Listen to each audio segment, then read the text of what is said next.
A lot of parents switch their baby from an inward facing to an outward facing position before 6 months, thinking it will make their little one happier and support their development. But what might seem like a harmless change can actually put your baby's safety and hip development at risk. In fact, this is just one of three common mistakes new parents often make, thinking they're helping their baby's development when they might actually be doing the opposite. In this video, I'm going to walk you through these mistakes and, more importantly, show you how to easily correct them. Let's start with the first mistake, which is switching your baby to an outward-facing position before they're 6 months old. During these early months, your baby's hips are still developing, and how you carry them plays a big role in shaping their hip joints. When your baby is facing outwards, their legs hang straight down with their thighs close together, which can actually put extra strain on those developing hips. If they're in this position often and for long periods at a time, it can increase the risk of a condition called developmental dysplasia of the hips, or DDH. This condition occurs when the ball of your baby's hip joint isn't properly positioned in the hip socket, making the hip loose and unstable, and in severe cases, it can even dislocate. If left untreated, this can lead to long-term issues like limping, toe walking, a waddling gait, and even arthritis in the hip, which might eventually require a hip replacement. But as I mentioned earlier, hip issues aren't the only thing to worry about. Switching to an outward-facing position too soon can also pose a serious safety risk. And this is because many parents make this switch when their baby starts holding their head up, usually around 4 months of age. But at this age, babies often don't have the strength to keep their head up for a long period. So as a result, when you're wearing your baby in that outward-facing position, they can get tired and their head might start to droop forward, pressing their chin against their chest. This chin-to-chest position can actually block their airways and make it difficult for them to breathe, a condition known as positional asphyxiation. And the scary part is that positional asphyxiation is silent and can happen without you even noticing. So to minimize these risks, there are 2 key steps that you should follow. First, keep your baby in an inward-facing position with their legs spread apart and their knees higher than their bottoms for the first 6 months, as this position supports healthy hip development. And to reduce the risk of accidental suffocation, it's important to follow the TICS rule for safe baby wearing. So T stands for tight, so that you should ensure that the sling or the carry you're using is snug, with your baby positioned high, upright, and with proper head support. I stands for in view at all times, so you should always be able to see your baby's face by simply looking down. C stands for close enough to kiss. Your baby should be close enough to your chin that you can easily kiss their head.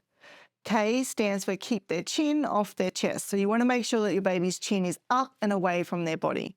And S stands for supported back. Your baby's back should be supported in a natural position with their tummy and chest against you.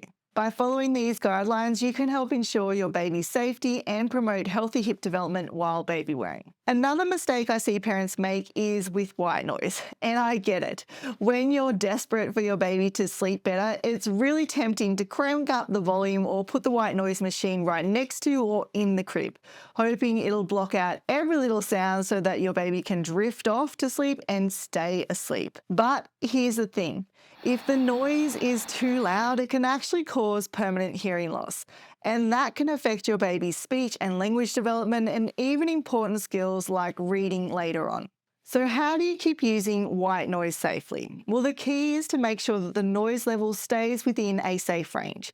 The American Academy of Pediatrics suggests keeping it at or below 50 decibels, and the CDC says anything under 60 decibels is safe for your baby's ears. So to give you an idea, 50 decibels is about as loud as a quiet conversation, and 60 decibels is like a normal chat between 2 people standing about 1 meter or 39 inches apart. Now, if you're thinking, wow, my baby's white noise machine is definitely louder than that, don't worry. You don't have to ditch it. White noise can still be a really great tool to help your baby fall asleep faster and reduce nighttime wakings. You just need to make sure that it's at a safe volume. And here's how you do that. First, put the white noise machine as far from your baby's crib as possible. Ideally, it should be between your baby and any source of noise. So in our house, I put it right near the bedroom door. Next, measure the volume of the white noise. Now, a simple way to do this is by using a sound meter app on your phone. These are supposed to be quite accurate, but I would always err on the side of caution and make sure that you're just a little bit below the recommended level, just to be sure. To check, you would just turn on the white noise machine, place your phone in your baby's crib or sleep space, and check the reading. If it's higher than 50 to 60 decibels, you would just lower the volume until it falls within this safe range. Then, once your baby is awake, always turn off the white noise machine to avoid any unnecessary noise exposure. And if you're still unsure, you can always place the machine just outside the bedroom door. This way, it will still help block out noises, but it will keep the volume safe for your baby's ears. Now, before we move on to the next mistake, something that can make your baby's daytime naps a lot more predictable is knowing what to expect at different ages. And it really helps to understand how many naps they might need each day, how long they'll be awake between naps, what their nap schedule could look like, and how much total sleep they generally need. That's why I created the New Parents Guides to Naps. In this guide, I cover everything you can expect from your baby from the newborn stage all the way up to when they drop that last daytime nap. If you think this would be helpful, just click on the link in the description below to get your free copy. Alright, let's move on to the next mistake, which is something parents often do to protect their baby from themselves, specifically from their own hands. Now, when your baby is a newborn, you're going to notice that they don't have very good control over their arms, and their jerky movements can often result in them accidentally scratching their face. Seeing your baby with scratches all over their face can be really distressing, so it's completely understandable that many parents cover their baby's hands with mittens or mitten cuffs to prevent this. And while this might seem like a good idea, covering your baby's hands while they're awake can actually interfere with their development.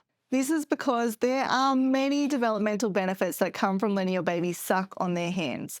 These include helping to build your baby's immunity, because when they actually suck on their fingers, they're building immunity to various bacteria at a young age, and this can help strengthen their immune systems later on. It also makes the transition to solid food easier and safer, and it does this by doing three things.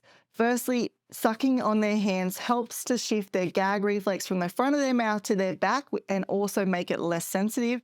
It also helps them to develop better control over their tongue and jaw. In particular, it helps your baby learn how to move their tongue to the side, which is a crucial skill required for eating solid food. And it exposes them to different textures, tastes, and temperatures. And all of these things make the switch to solid food easier and safer for your little one. On top of that, sucking on their fingers and hands is also incredibly soothing for babies. In fact, when they suck, their heart rate, blood pressure, and stress levels all go down. And this ability to self-soothe can lead to less crying overall and more peaceful moments for both of you. Furthermore, when your baby sucks on their fingers, they naturally apply pressure to their gums, which can help soothe teething pain when those pesky teeth start to come through. And lastly, sucking on their fingers is the way that newborns communicate to you that they're hungry. It's because of these developmental benefits that I encourage you to keep your baby's hands free when they're awake. By all means, cover them when they're sleeping, but when they're awake, give them a chance to use those little hands. And if you are worried about your baby scratching their face, regular nail trimming is the key. The other thing to keep in mind is that by the time they're around 2 to 3 months of age, their arm movements will become more controlled and you'll likely see fewer scratches. Another thing many parents do thinking it supports their baby's development is put their little one in front of a TV or a screen. And it's easy to see why, as there are countless shows specifically designed for babies that claim to enhance visual and auditory stimulation, improve eye coordination, and even boost gross and fine motor skills. But the real question is, do these videos actually benefit your baby's development as they claim? To answer that question, make sure you watch this video next. In it, I'll walk you through what these videos really do for your baby's development and why watching screens before the age of 18 months might be doing more harm than good.